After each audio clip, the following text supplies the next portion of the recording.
3 roket misterius ditembakkan ke wilayah Bandara Kirkuk, Irak Utara pada Senin 30 Juni 2025 malam. 2 roket diantaranya menghantam sektor militer bandara dan melukai 2 personel keamanan secara ringan.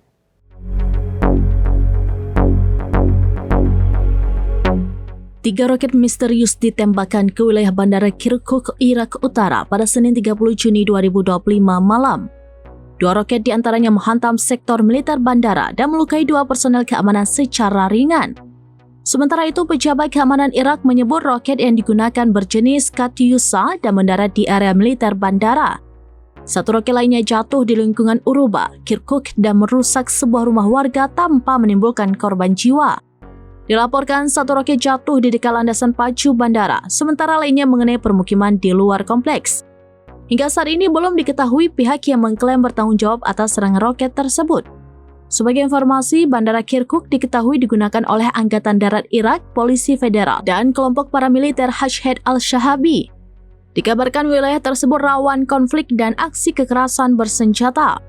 Otoritas tempat kini tengah menyelidiki pelaku di balik serangan roket tersebut.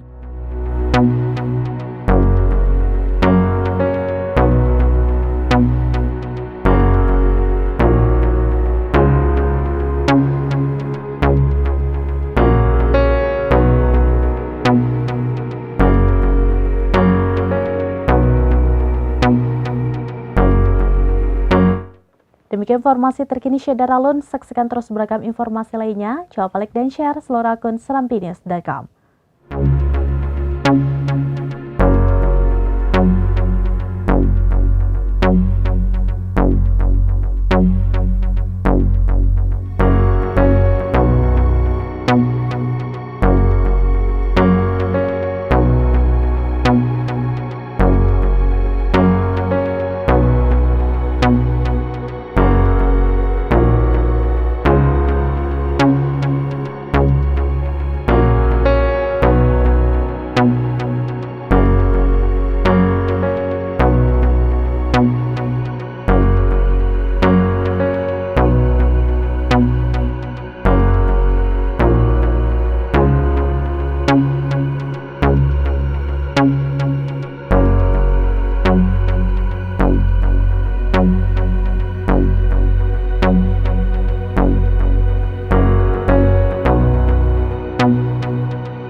Download Tribun X sekarang, menghadirkan lokal menjadi Indonesia.